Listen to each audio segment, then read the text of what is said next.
Not much time in the NBA before we hit the playoffs, which is very important to handicap tonight's action, and there are some really good games to keep an eye on. Donnie Rightside along with Joe Ranieri as we get down in the NBA tonight. And no bigger scene might be down in South Philadelphia at the Wells Fargo Center with a game between OKC and Philadelphia. 7:30 tip time tonight. Total in this game listed at 224.5, and a side that opened up at -5 that now sits at -5.5. We opened up the show talking with some breaking news on there's a possibility tonight that Joel Embiid will make his 76ers return after roughly a month and a half off from knee surgery to come back in this game. And I can tell you right now, usually, Joe, the first people to know are the odds makers here. I'm surprised if Joel Embiid is coming back tonight that this line is in favor of OKC at -5.5. So let's start there. If you're betting early in the day seeing this number, are you betting saying, I think that's a line with Joel Embiid involved or without Joel Embiid involved? Well, quite honestly, it's got nothing to do with Philadelphia, I think. It has everything to do with Jalen Williams and SGA still being questionable. And SGA has been on and off over the last couple of games. They've kind of been resting him here a little bit with the leg injury. But, I mean, listen, they just came off a tough win against the Knicks in which SGA had rested the game before, had to come in. I think he got that final game winner there at the end of it. But now he's back listed as questionable, along with Jalen Williams, and so is Tyrese Maxey. So I would be sure of who we're playing in this game here for both teams here. And usually I like to go against, Donnie, when superstar players come back that first game back. I always like to fade those teams because we know what the market's going to do. The market, the minute Embiid is ruled in, is going to run to the window and be like, oh, all right, he's back. And that's usually when I look to fade those teams and back them the second game they're back, not the first game here. So once we get clarity on who's playing, if Embiid is announced, I'll be waiting for the market to move and then fading them immediately. It'll be fun to see how it plays out. Like, let's just say everybody's in or a couple guys are out. Of course, as we handicap before 11 a.m., you're doing yourself a disservice in the NBA, particularly with so many superstar players that could be playing or not playing. But let's just say Joel Embiid does come back because the FanDuel Sportsbook is going to hang props on Joel Embiid if he plays. Oh, yeah. Like, what is it? Are obviously a minute's restriction, but the one thing we do know is the Philadelphia 76ers over the final, let's just say 7 games of the season, their only goal is to ramp up Joel Embiid so he's comfortable for the playoffs. So even if he's out there for a short period of time, would you take advantage of Joel Embiid props then and say, you know what, I really can't touch it because I don't know how long he's going to play. But if he's healthy enough to play, he's going to get some burn out there. Well, I know immediately right off the bat that whatever props are out there are going to be shaded for the public because they're all going to run and bet him over. I'll be looking to bet every under of his props that there is here because they're going to be shaded towards some of the overs, especially with his points props and everything else.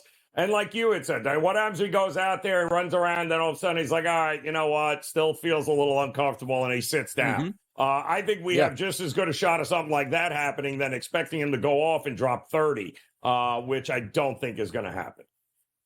No, we'll see what plays out, but it will be interesting to get one of those final tweets from a Woj bomb or Shams in the afternoon that Joel Embiid will make his return tonight against the OKC Thunder. We'll see how that plays out. 10 o'clock tonight, good matchup. Mavericks and the Warriors. You're talking about two teams that are fighting for playoff seeding here, and quite frankly, with the Warriors just making it into the playoffs. The Mavericks, 45-29. The Warriors at 40-34. Obviously, you know how well Luka Doncic has been playing over the past 2 months of the season. We'll see if that shows up tonight. But if there's any indicator that we should be getting a close game tonight, Joe, look at this. Overnight line, -1. Current line at the FanDuel Sportsbook, a -1 in the favorites of the home team Golden State Warriors. A total listed at 232 in this. Mavericks, Warriors. What gives tonight here, Joe?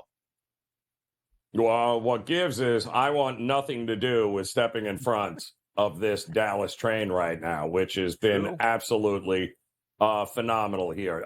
Dallas is the one team that I think in the West we need to seriously consider what's happening because I think they're finally healthy. I think they are getting huge contributions from a healthy Doncic as well as Kyrie.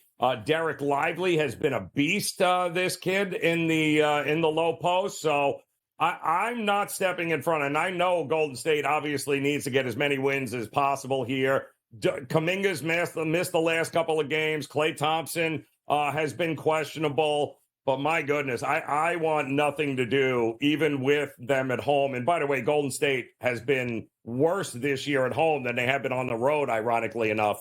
I think it's only Dallas or pass for me in this game. Pivotal games tonight, also in the Western Conference, 8 o'clock tip time. That's the Houston Rockets and the Minnesota Timberwolves. This line overnight opened up as a minus 8-point favorite for Minnesota, which now sees a live number at minus 7.5. A total that opened up at 216.5. The live number now sitting at 215. Now, the reason why we bring this game up is one game out of the top seed are the Minnesota Timberwolves. 7-3 in their last 10 games, dropped their last game. But also as you roll down to the Houston Rockets, now 2 games back of the Golden State Warriors. So seemingly must win on both sides for the bunch here tonight. What gives you? We laying those points, or are you saying, you know what, Houston might be able to rise up, maybe not win that game, but stay inside that number? Well, I mean, I don't know. Houston has been fortunate to take advantage of the weak schedule that they have played, right, Donnie? They rattled off all these wins in a row, but then you look at who they were playing, you're like, oof. All right, well, Minnesota is not that. So Minnesota, I do believe, and the market is starting to come towards Houston here this morning with the 7.5s. And I think that's the right side. I mean, they've rested Gobert now, right? They've, Anthony Edwards has been listed as questionable in some of these games. Some of these teams are really starting to, hey, it's more important that we're healthy, kind of not put it all out there. This game means way more than for Houston than it does Minnesota, but I still like Minnesota at home here to kind of put their foot down and maybe show the Houston Rockets that you're not as good as you think you are. By the way, quick update here. They're getting some Philly beat writers. Joel Embiid was not at Sixers shoot-around this morning and won't play tonight. So there you go. Some late breaking information if you want to jump on OKC. That line currently sits at 5.5. We'll see if we get any line movement based upon that. Not an official report, but just a beat writer there reporting what he saw today. Not looking like Joel Embiid is going to play. Clippers and the Kings out on the West Coast, the Battle of California. This line opened up as a minus 1.5-point favorite for the Clippers, has now gone up to a minus 2.5-point favorite for the road team, which is the Los Angeles Clippers against the Kings. A total that's listed at 222.5. The one interesting thing, again, jockeying for playoff position. Looks like you have a pretty good spot here for the Clippers. 4 games back at the Timberwolves, probably not catching that 3rd seed, but also the Mavericks, they have a 2-game lead on to stay in that 4th spot. You take a look at the Kings, 9 games back of OKC, but more importantly, 1.5 games back now of the New Orleans Pelicans trying to climb out of that play-in round. We take a look at those price points here tonight. The Kings for you tonight, or did the Clippers show up and take this as a short road favorite?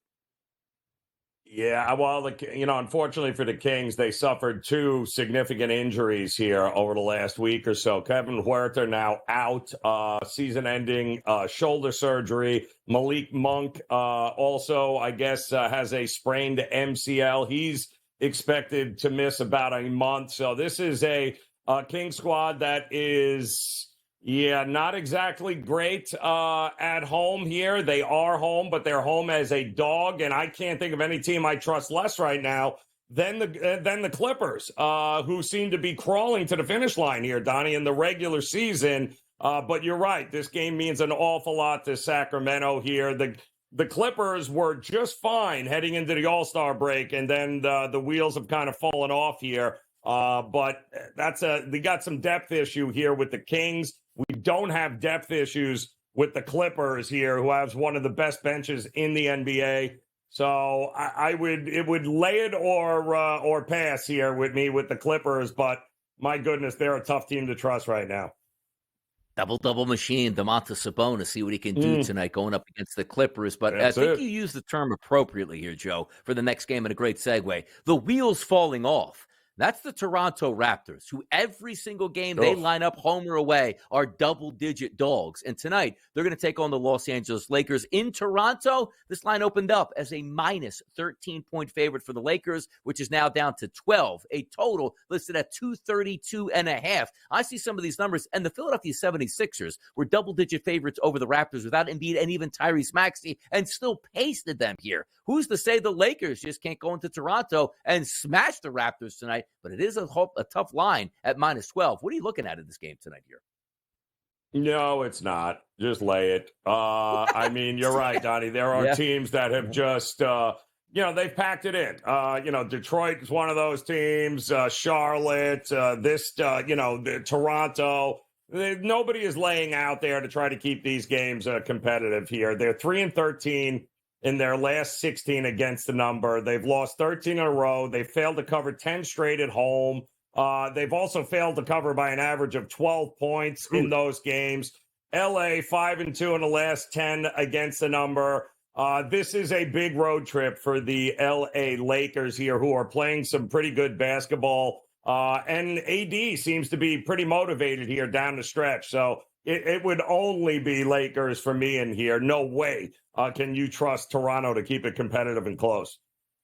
Yeah, Lakers comfortably into the play-in round. I don't think they're going to be able to climb up to that 6th seed here, but I also don't think they're going to fall below the Golden State Warriors. So we'll see how that one plays out. But the Raptors certainly a mess at this time of the season. You'll probably get a lot of points, particularly from a Lakers perspective. And this is one of those games we do expect LeBron and AD to go out there, because if it's going to be an automatic victory, they like to play him in this situation and maybe rest LeBron, let's just say, against a game that might be more of a 50-50 proposition. We'll see how it goes. Talking about a 50-50 proposition, basically tonight, the Miami Heat and the New York Knicks, a 3-point favorite here for the Miami Heat in South Beach against the Knicks. And look at this total, people. A 206.5 now live. So coming down from that 207.5 number on the graphic on the screen. As we're trying to line these two teams up and say, where do they fit in? Well, the Knicks are the 4th overall seed currently, but only by a half game over the Orlando Magic. But the Miami Heat also only one game back of the Pacers to get out of the dreaded play-in series. What gives tonight? Miami Heat, if they win,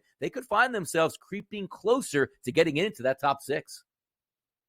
Yeah, and Miami finally healthier than they have been, and we have seen them destroy two teams, right? Portland and Washington, I believe, by double digits without any problem there. Mitchell Robinson is questionable here. Keep an eye on that. But Jovic, Robinson, and Caleb Martin all a go. Tyler Hero won't be too far along either. And this is the time of year, Donnie, we know. The Miami Heat, guess what? They kick it up, and I fully anticipate at home for them to show up and show out. I wouldn't be opposed to the over in this one either, as the Knicks have picked up the scoring here over this road trip. Yeah, taking a look at when the Knicks will actually get their full starting lineup back intact, or maybe they never will, which would be a nice matchup for one of these teams to sort of get into that 4 or 5 round and say, hey, look at that, we got the Knicks here, and they only have basically DiVincenzo firing 3-point shots and Jalen Brunson trying to play the hero out here. Another game at 9 o'clock tonight, the San Antonio Spurs and the Denver Nuggets. The Nuggets, a high tonight, like we have a couple 12s and 13s. This one, 15.5 to 16.5, depending on where we're getting the number at. Looks like an easy win for the Nuggets coming up tonight.